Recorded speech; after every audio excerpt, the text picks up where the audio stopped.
Hello, dear students.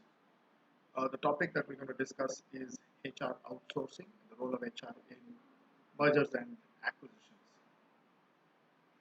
Let us understand the concept of outsourcing.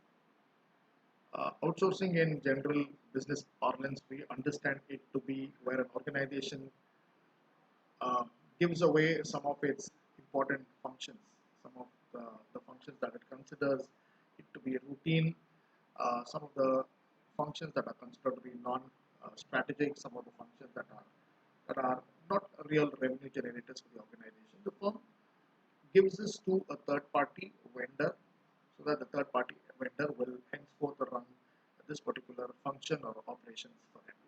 The same understanding we are looking at how outsourcing today is applied in the domain of HR. So HR outsourcing is a contractual agreement between an employer and a third party, wherein the employer or the company transfers the management and responsibility of certain HR functions. And some of the most popular functions that often get outsourced is affirmative action. Um, it's often handed over to NGO to identify candidates who are potentially fit for affirmative action to fulfill the affirmative action requirement of the organization. It could be recruitment. Payroll is very common because it's considered to be a very routine sort of a function wherein you just need the data of the number of days an employee has attended, overtime, the wages calculation, the basic, the dearness allowance in terms of percentages. All of that is a calculation that can possibly be done. So what today, what we're doing, very similar to what outsourcing is happening in the industry, is where today in the HR function, we are identifying those functions or operations that are considered to be routine, those functions that are considered to be non-core, functions that do not bring in enough revenue to the organization, and those that do not add value to the strategic objective of the organization are considered to be uh, functions that are ideally fit for giving away for outsourcing. So, what are the different types of outsourcing agreements that are there? The most common and the most simplest form of outsourcing arrangement would be the SaaS. It's called software as a service, in which a firm buys the software of a particular company, which is a software that will enable them to function and administer or run a particular function very well. So with the use of a software, they are able to manage the function, increase the effectiveness and efficiency of the function to make sure that the function gets better administered, there is a better interface. It provides a platform for both backend operations where the team that is working on a particular function can feed in the data and then do the requisite decisions on it, and then the end user, the employee of the organization, could be able to see that. So we can see an end-to-end function of how this happens on the dashboard of the organization. A second type of outsourcing could be the business process outsourcing, where an employer contracts a single business task such as payroll or recruitment or applicant tracking to a third party agency, right? The understanding the difference between maybe a SaaS provider and a BPO provider is the SaaS provider only provides you the software and the firm has to do the operations. Whereas in a BPO, the firm not only provides the software but also administers and runs the program on behalf of the organization. So that is the second type of an arrangement that is possible. The third type of an outsourcing arrangement is called a single source outsourcing, where HR professionals access one solution, you know, to meet their needs, wherein they identify one single firm that is going to handle the end-to-end of the employee life cycle. Right from the time an employee is going to come into the organization till the time the employee separates from the organization, the end-to-end activity, the total human capital management of the employee through the various phases that an employee goes through, all of that is going to be handled. And this could include talent acquisition, this could include time and labor management, this could include payroll, this could include administration, this could also include handling employee grievances, and so on. So that could be a third type of arrangement. The fourth type of an outsourcing arrangement is what we call as a shared service. So what generally can happen in an organization is not every function is worth enough to be outsourced. There are certain functions where an organization is doing extremely well. It is able to run that function well. It is able to administer it well. They gain a certain sort of expertise in handling that particular service. So when you create that sort of a excellent form of service rendering and service delivery, you're not just in a position to handle uh, the function very well for your organization. You sometimes build such sort of capability that you're in a position to also share the service or maybe render the service to any other firm that is looking for a similar type of a solution. And that is where this shared service code come very useful. So you become a center of excellence. You allow the shared service to be shared with any other organization. So in the form maybe the form of a consulting or in the form this could convert itself into a revenue generator or it could later on convert into a strategic business where this could start bringing in revenues for your organization. The next type of an outsourcing agreement is called as the professional employer organizations, or it's called a PEO. PEO is where an organization has an agreement or a contract with a professional employer organization who's a manpower service provider. And not just manpower service providing, but also undertakes the terms and condition management with the so-called candidates who become employees of the organization, manages the entire end-to-end dealing with that employee, including payroll. So, in other understanding, we understand the PEOs in the Indian context as a contractor or as a manpower supply organization. So the organization has a contract with a manpower supply organization, the PEO or a contractor. The PEO in turn is going to be the firm or the contact with the candidate and the employee.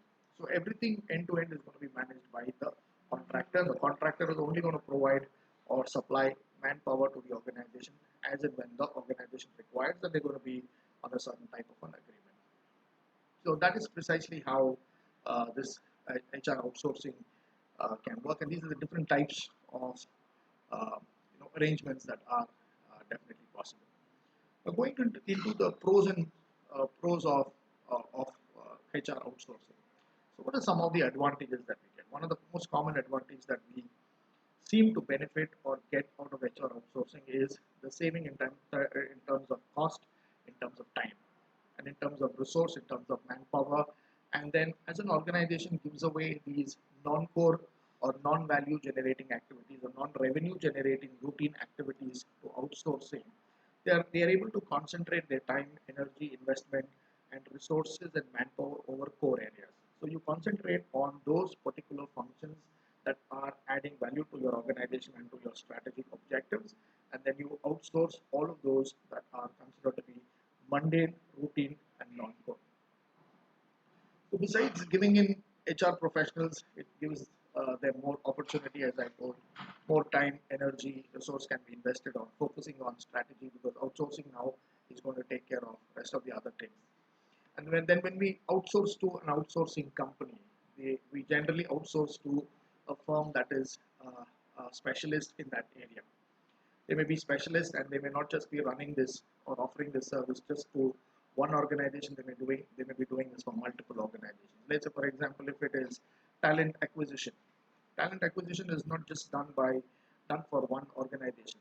So this third party vendor or outsourced firm could be rendering this service to as many companies as possible. So they may be very good in terms of complying with regulatory requirements, and the response time of transactional and any other HR related functions could be much more, right? And they also could be able to develop some new technologies with which the firm will be in a better position or will be in a position where they can offer you something latest. Any changing need or any sort of requirement that is needed also could be possibly undertaken by uh, this outsourced firm. So, which means you're dealing with an expert, and the expert is going to take care most of the things for you, right? So, the process of deciding whether to outsource HR functions begins with the consideration of how do we look at the HR function? Are we able to manage all the functions effectively? If you are able to manage all the functions effectively, that's well and good. If you're unable to manage all the functions effectively and you feel that you're unable to concentrate on some of the most core value generating activities. That is when a firm can begin to look at outsourcing and, look for vendors who could be possibly able to do this function much better than you. The other area where we realize that we need to go in for outsourcing is when our demands and problems seem to be increasing and then the HR functions needs and the functions are unable to match up. Wherever we are able to see a gap, then we know that there are problems and issues and difficulties which our firm is unable to handle with what we have right now in terms of our resources, in terms of manpower, in terms of the wherewithal that we have. When we realize we're not in a position to handle it well, and that's when we decide we need to hand this over to a third party agency. The third reason for HR to be going in for outsourcing is when the demands in the industry are changing, when the industry itself is dynamic, and when there is a lot of competitiveness or there is a talent war that involves too many competitors trying to vie for the talent that is very rare or that is very scarce. At that point of time, it is always better to rely upon an outsourcing firm because an outsourcing firm will always be well placed in that position where they're able to handle and manage things effectively for the organization. When deciding to outsource, we must be able to answer the following questions, right? Which is, can HR handle outsourcing without disrupting current operations? So outsourcing is a very fantastic and a very value oriented and a very beneficial kind of a decision. But once a firm decides to do this, we need to sit beforehand to understand after we outsource this function to a third party agency, how are we going to manage the rest of the other functions that are going to be with the firm? Is there going to be any sort of an alignment or is there going to be a disruption or will we be in a position to handle it well? Is a question that we need to think about. And do HR members have the time and experience to deal with outsourcing? You also need to have a team that's going to constantly keep in touch with the third party vendor and make sure responses and transactions and anything that is required is handled quite effectively. And is the HR department sufficiently staffed to manage the outsourcing relationship is also another question that we need to be able to ask of it, because it's not just about handing it over to a third party and simply maybe not bothered thinking that assuming that they will be doing well. We want to ensure that that particular function is administered well and it starts giving us the benefits and that those benefits are able to align with the rest of the other HR functions that we have. We need to constantly keep coordinating well with the third party. Only when we are able to constantly coordinate well with the third party will we be able to make sure that the third party is um, is capable enough of handling, capable enough of rendering to that expectation of service that we are expecting. Right? Another question that we need to be able to ask is HR providing excellent service with existing staff and processes? Is HR meeting the needs of the organization, which is with the current set of functions?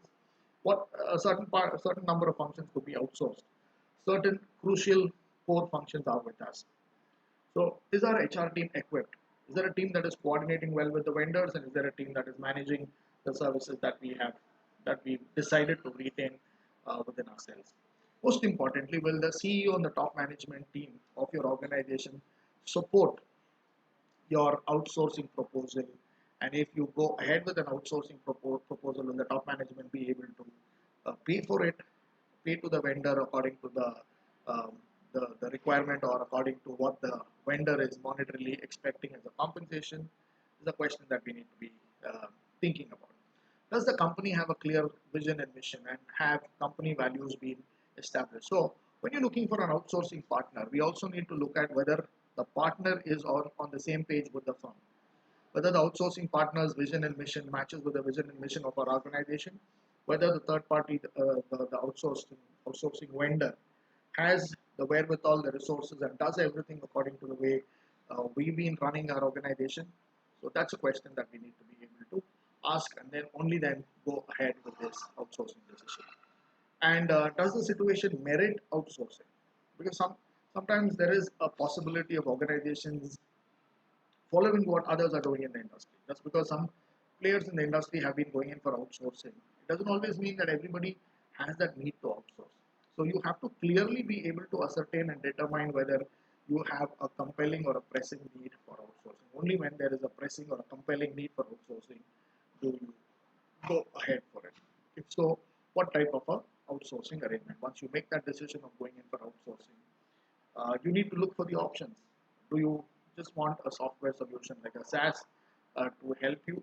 So you get the software, but you run the function and administer it on your own, or do you want to go in for a business process outsourcing, where you want to hand over these different functions to different players, or you want to go for a single source outsourcing where you have a single party providing you all the necessary solutions end to end and managing the entire uh, talent or the human capital management process to the employee life cycle, or would you want to deal with a professional employer organization or a PEO and enable things to be done in the way you want it? So that's a question that we need to be able to ask. Now, coming to the part of HR, the consequences.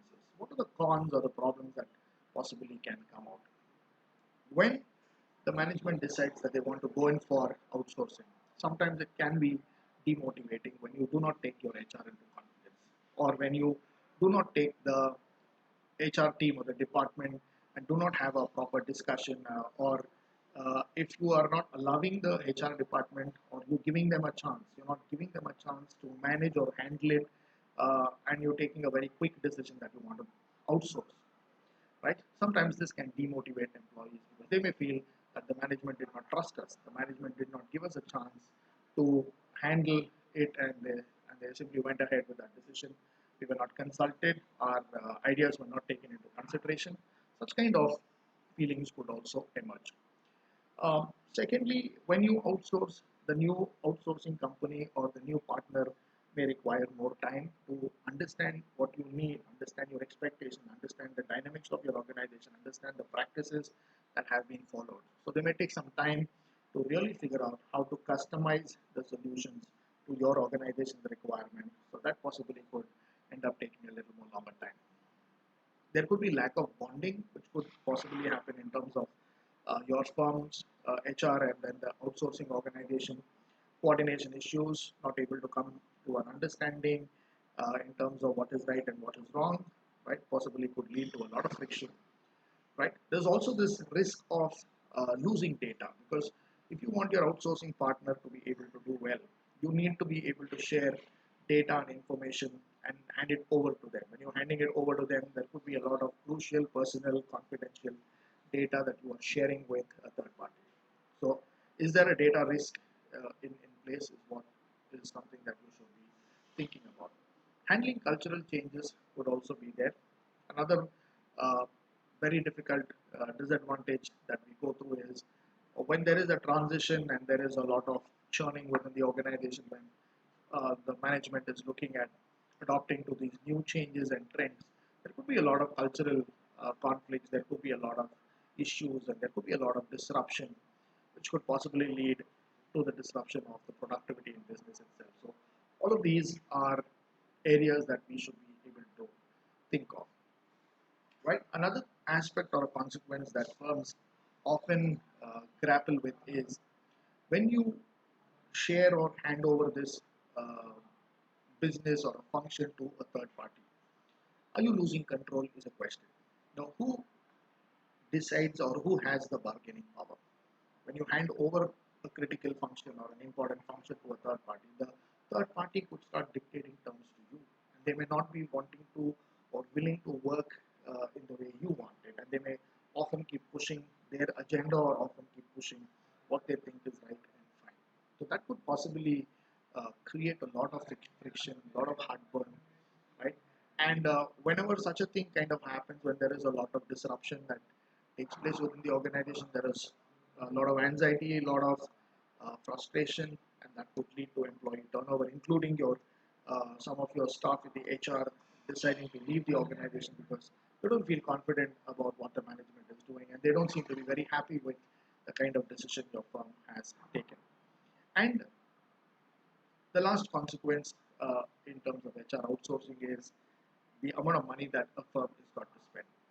So is it worth spending that amount of money on that outsourcing? Sometimes the rates can be so exorbitant, or the expectations of the organization, the management could be so much that you think that the outsourcing partner is going to do a marvelous act. But sometimes when they fail to do it, and then if you are paying a huge sum of money and you don't realize the benefits of it, and there's a lot of coordination and friction and a lot of other issues, then your firm is definitely going to be finding it very, very difficult, right? So these are some of those consequences that we think are possible, when an HR outsourcing happens.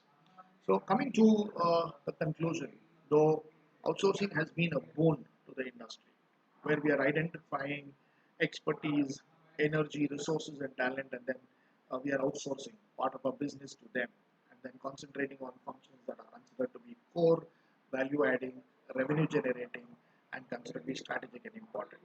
So while we do that, and when we deal with a third party vendor and outsource functions, we also have to make sure that there are a lot of pros and cons. So we need to weigh the pros and cons. We need to do our due diligence. We need to do our own research. We need to understand what is right and what is good and beneficial for us. And then whoever is going to be the third party vendor, we need to make sure the third party vendor is going to work for the firm, right? And make sure that you have the controls. Make sure that you are making the outsourcing partner offer solutions to the needs and the problems that you are facing in the organization. And if that's the way you go, then outsourcing can give the benefits that we are looking for. It can help the firm to run the organization more smoothly, and the HR function or the benefit of what we are looking for or the objective of what we are looking for in an HR function would definitely give us the benefits. Right? I hope this particular video was able to help you, and you understood the concept of HR outsourcing with all the various dimensions that it comes with and